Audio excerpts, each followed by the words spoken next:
Hello दोस्तों, ग्रूफर पर दोबारा खुश आमदेद। अगर आप एक बिजनेस ओनर हैं, अकाउंटेंट हैं या फाइनेंस मैनेजर हैं तो ये वीडियो खास तौर पर आपके लिए। हर बिजनेस का एक कॉमन इशू होता है, सप्लायर और वेंडर पेमेंट का टीडियस प्रोसेस। हर वीक अलग अलग इनवॉइसेस पे करना, फिर बैंक रिकंसिलेशंस में आवर्स स्पेंड करना। ये ना सिर्फ टाइम कंज्यूमिंग है बल्कि एरर्स और फाइनेंशियल मिसमैच का रिस्क भी बढ़ा देता है। लेकिन सोचें, अगर आप एक ही क्लिक में सारे सप्लायर्स को पेमेंट कर सकें तो क्या होगा। जी हाँ, उडू का एक फीचर है बैच पेमेंट। ये सब कुछ ऑटोमेट कर देता है। इससे ना सिर्फ आपका वक्त बचेगा बल्कि आपकी अकाउंटिंग प्रोसेस भी स्ट्रीमलाइन हो जाएगा। तो अगर आप अपने पेमेंट वर्कफ्लो को सिंपलीफाई करना चाहते हैं और रिकंसिलेशन को स्पीडी और ऑप्टिमाइज करना चाहते हैं तो ये वीडियो आपके लिए है। तो चलिए शुरू करते हैं। तो मैं अपनी अकाउंटिंग डेटाबेस में आ चुका हूं। तो सबसे पहले हम अकाउंटिंग एप्लीकेशन को ओपन करते हैं और यहाँ पर वेंडर बिल, इस सेक्शन के अंदर इस डेटाबेस में मेरे पास कुछ यहाँ पर बिल्स अवेलेबल हैं। अनपेड मेरे पास बिल्स हैं, नॉट पेड आ रही हैं।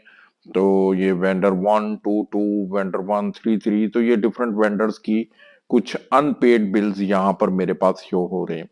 अब कंपनी इस इन बिल्स को पे करना चाह रही है और उसके बाद उनको अपने फंड्स को भी मैनेज करना है कि वो अकाउंट, एक जो बैंक अकाउंट है उसके अंदर कितने फंड्स हैं और कितनी टोटल पेमेंट उन्हें करनी चाहिए, और उसका अप्रूवल भी लेना है मैनेजर से या फिर फाइनेंस मैनेजर से या फिर जो कंपनी ओनर है, बिजनेस ओनर है, उससे अप्रूवल भी लेना है और उसके बाद फिर उसकी रिकंसिलिएशन भी करनी है।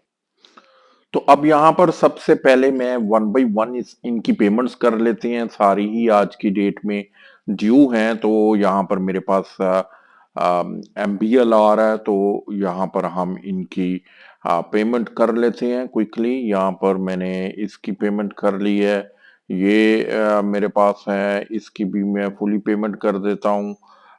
इसकी चलें हम, इसकी अमाउंट 397 आ रहा है, तो यहाँ पर मैं 300,000 इसकी जो पार्शियल पेमेंट है वो कर देता हूँ।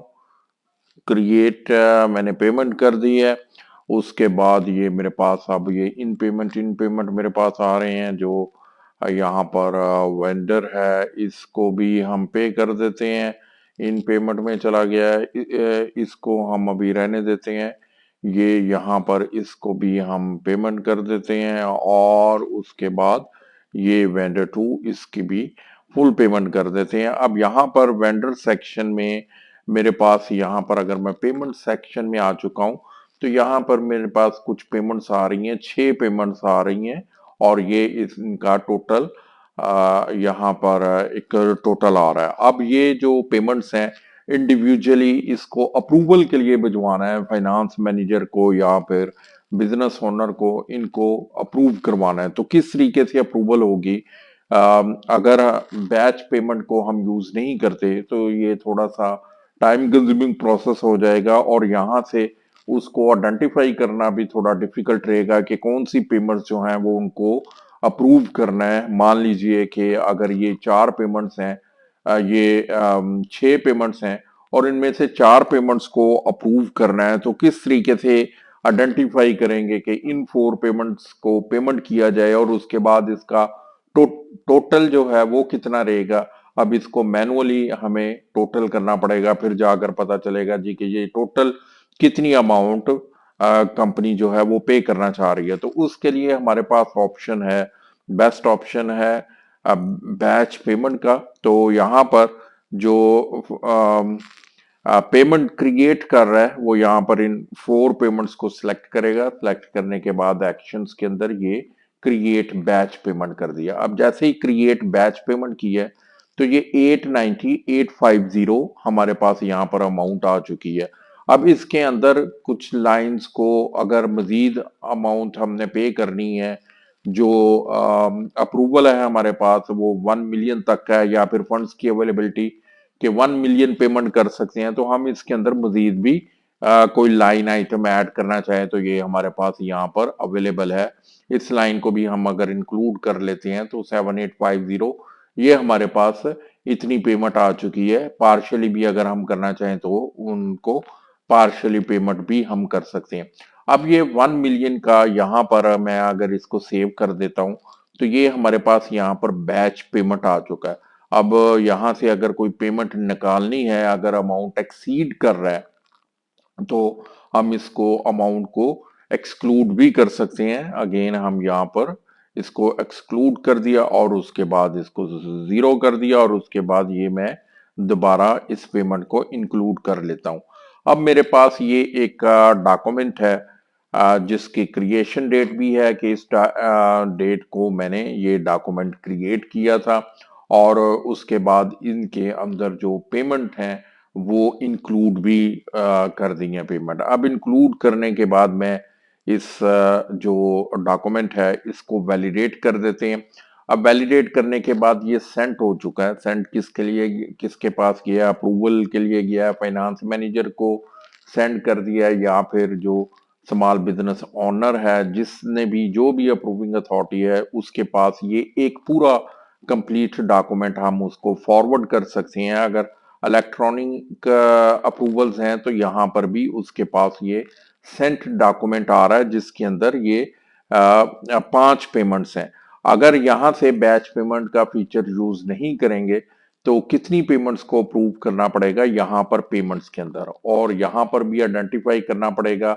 अभी इन 5 पेमेंट्स की पेमेंट कर रहे हैं लेकिन हो सकता है कि बहुत सारे कुछ और डॉक्यूमेंट्स भी अभी पेंडिंग स्टेज के अंदर यहाँ पर पड़े हों। लेट से मैं यहाँ पर पेमेंट्स के अंदर बिल्स के अंदर यहाँ पर एक हमारे पास ये नॉट पेड आ रहा था, हम इसकी भी पेमेंट कर देते हैं। क्रिएट पेमेंट कर दी है। अब यहाँ पर अगर हम पेमेंट के अंदर देखें तो यहाँ से बहुत कंफ्यूजिंग है और इनको आइडेंटिफाई करना कि कौन सी पेमेंट को अप्रूव करना है और किस पेमेंट को अप्रूव नहीं करना। तो बैच पेमेंट इसको बहुत ज्यादा सिंप्लीफाई कर देता है। तो यहाँ पर ये हमारे पास बैच आ रहा है। अब इस बैच को, ये पेंडिंग बैच है, ये इसका जो स्टेटस है वो सेंट के अंदर पड़ा हुआ है अब और अनरिकंसाइल्ड है। अब इसको ओपन करता है फाइनेंस मैनेजर या फिर स्मॉल बिजनेस ओनर और इसको रिव्यू करने के बाद अब यहाँ रिव्यू कर सकता है। और इसका अगर हम मैनुअल प्रिंट आउट लेना चाह रहे हैं तो यहाँ पर अगर हम प्रिंट आउट लेंगे तो इसके अंदर हमें कुछ मजीद डाटा भी यहाँ पर मिल जाता है। ये मजीद डाटा यहाँ पर ये देखें, vendor to ABC holder name है और उसके बाद ये डॉक्यूमेंट्स नंबर आ रहे हैं जो इनके जो बिल नंबर है, और उसके बाद ये रेसिपिएंट का बैंक अकाउंट भी आ रहा है कि जो रेसिपिएंट बैंक अकाउंट है वो ये रहेगा। अगर यहाँ पर बैंक अकाउंट भी डिफरेंट है, यहाँ पर सब वेंडर्स के साथ एक ही अकाउंट यहाँ पर लगा हुआ है जो कि इनकरेक्ट है, लेकिन यहाँ पर हम इसको करेक्ट कर सकते हैं और इसको जो रेलेवेंट बैंक अकाउंट है उसको साइन करेंगे तो ये डिटेल भी पीडीएफ फॉर्म में भी अवेलेबल है। अब यहाँ पर जो फाइनेंस मैनेजर है वो इसको पेमेंट को ओपन करेगा। इसको ओपन करने के बाद ये उसने ओपन किया, अब यहाँ पर वैलिडेट कर देगा या फिर रिजेक्ट कर देगा। हम इसको वैलिडेट कर देते हैं, इस पेमेंट को वैलिडेट कर दिया है। उसके बाद इसको ओपन किया, इसको भी वैलिडेट कर दिया है। थर्ड वन को ओपन किया, वैलिडेट कर दिया। फोर्थ को ओपन किया, किसी वजह से ये पेमेंट नहीं करना चाह रहा तो यहाँ पर इसको या फिर हम इसको भी वैलिडेट करते हैं और यहाँ पर वापस आते हैं। ये जो बैलेंस है फाइनेंस मैनेजर देख रहा है ये 1 मिलियन से एक्सीड कर रहा है तो अभी इतने फंड्स नहीं है तो इसको एक्सीड नहीं करना चाहिए। तो यहाँ पर ये जो पेमेंट है इसी को वो रिजेक्ट कर देता है कि we will pay in the next coming, या फिर इस पेमेंट के अंदर कोई इशू था जिसको उसने रिजेक्ट कर दिए। अब ये रिजेक्ट करने के बाद यहाँ पर ये रेड लाइन आ चुका है कि ये जो पेमेंट है ये रिजेक्ट हो चुकी है। यहाँ पर हमारे पास ये रिजेक्शन का भी प्रोसेस आ रहा है। तो ये पेमेंट रिजेक्ट हो चुकी है लेकिन बाकी पेमेंट जो है वो अमाउंट पे हो चुकी है और ये हमारे पास रिजेक्शन है। अब ये सारा कंप्लीट यहाँ पर जो बैच है वो यहाँ पर कंप्लीट हो चुका है। लेकिन यहाँ पर हमारा जो आप रिकंसाइल्ड है, हमारा बैच अभी रिकंसाइल नहीं हुआ, चूंकि रिकंसिलेशन अभी एक्टिव नहीं है V18 के अंदर। ये मैं दूसरे वीडियोस के अंदर एक्सप्लेन कर चुका हूँ। मजीद इसको किसी और वीडियो में मजीद इसको एक्सप्लेन करूंगा कि जो रिकंसिलेशन है वो बाय डिफॉल्ट एक्टिव नहीं होती, उसको कैसे एक्टिव करना है। तो रेलेवेंट जो वीडियो है उसके अंदर मैंने रिकंसिलेशन को भी एक्सप्लेन किया है। तो ये पेमेंट का प्रोसेस बहुत ज्यादा ऑप्टिमाइज हो जाता है बैच पेमेंट्स को यूज करके। तो हमारी जो पेमेंट्स हैं, अगर मल्टीपल पेमेंट्स हैं और बहुत फ्रीक्वेंटली हमें पेमेंट करनी पड़ रही हैं, तो बैच पेमेंट अप्रूवल्स के लिए और उनको एक ही जगह पर कलेक्ट करने के लिए बहुत ज्यादा इफेक्टिव टूल है।